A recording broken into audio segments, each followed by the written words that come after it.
And what I was doing there was I was just taking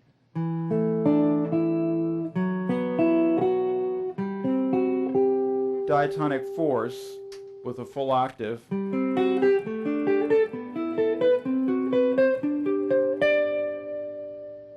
and I was playing them in the same type of pattern. So you can take it with triplets,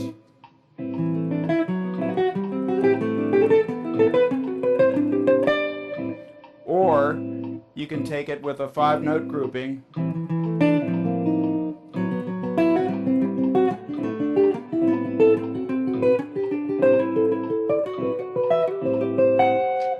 and what I did there was I took the 4 notes, but I repeated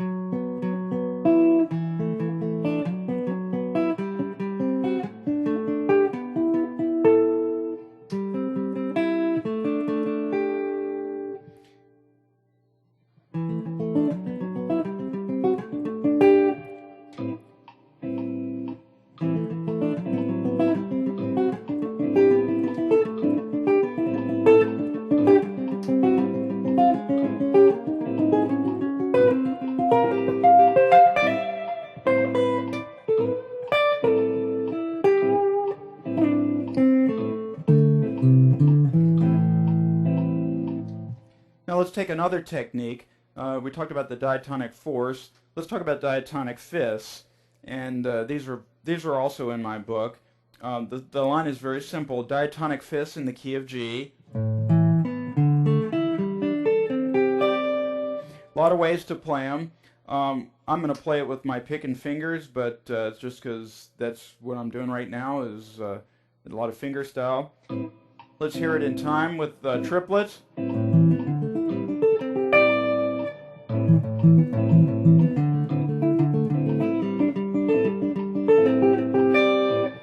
That was with grouping 1, 2, 3, 4, 5, 1, 2, 3, 4, 5, but playing it with triplets.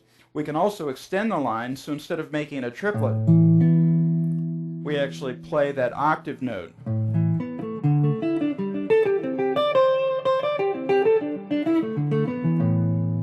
Now let's listen to what that sounds like.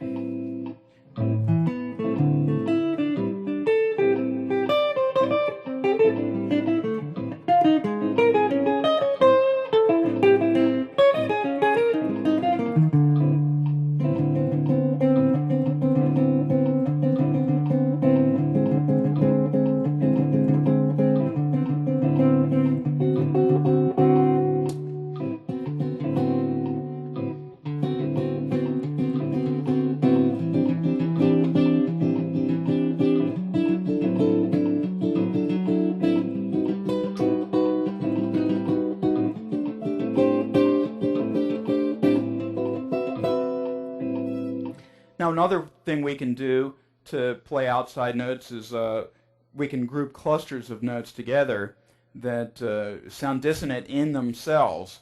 For example, 2 notes that are a half step apart. Okay, so let's explore what that sounds like. Now, if I take the 2 notes that are a half step apart that happen to outline the 9th and the 3rd of the key, along with the 7th, we end up with a very pretty chord.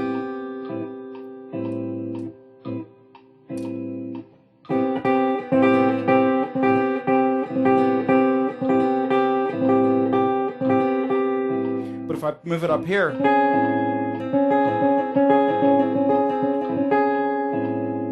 we end up pretty dissonant. So now let's explore taking that chord form around.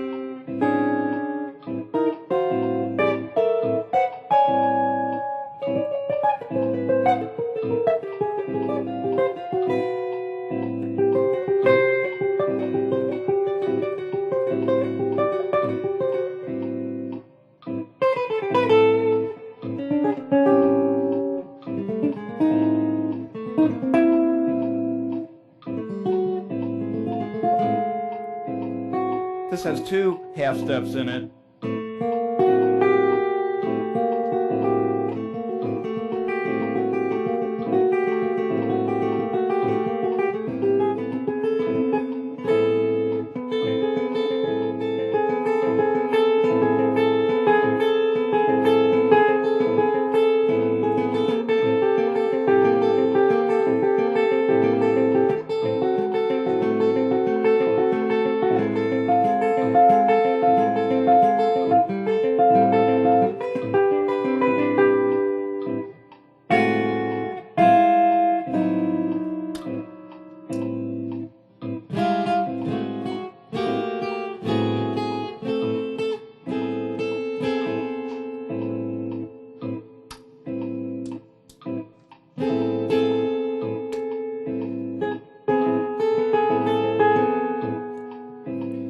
now let's take some clusters of notes.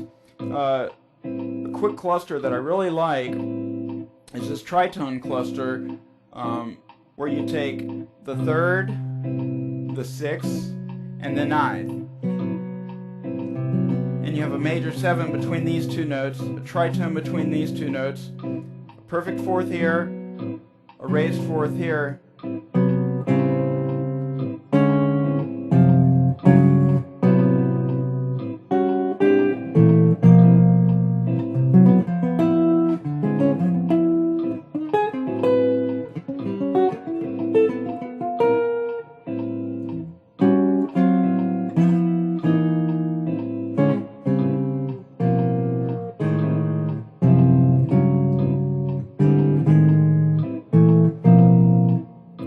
And let's take another grouping of notes. Let's take this set of fourths here.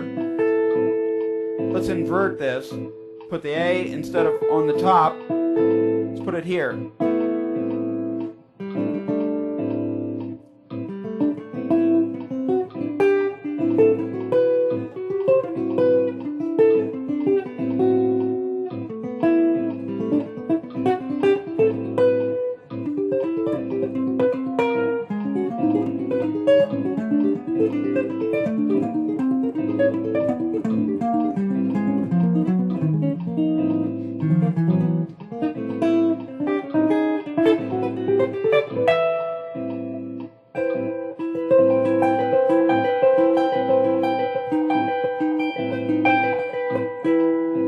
And there all I'm doing is taking the A minor 7th chord or A minor 9th chord, and I'm flatting the 5th.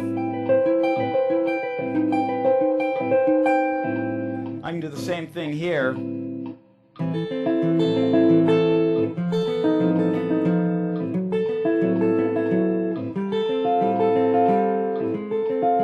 just keeping some voices moving in the chord, and keeping those voices moving is what creates some dissonance and some consonance. Dissonance, consonance, dissonance, consonance, slight dissonance, a little bit more dissonance, a little bit more dissonance, consonance. Another thing you can do is a technique where you base some of your improvisation around the diminished chord and the diminished scale and some harmonizations of the diminished scale. If you've watched some of my other videos, you know that I'm a big fan of preceding the dominant 7th chords with minor 7 chords built on the 5th. So in this case, we're going to invert that. We have an A minor 7. We're going to treat it as a D7, and we're going to treat it as a D7 alt, or correctly, a D7 with the diminished scale, half whole, based on that particular note. So we're going to treat it as this altered chord here, and from this voicing,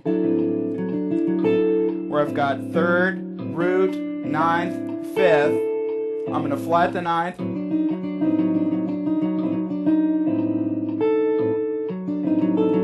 now I'm going to reduce that note by a half step to go from the 5th to the sharp 4.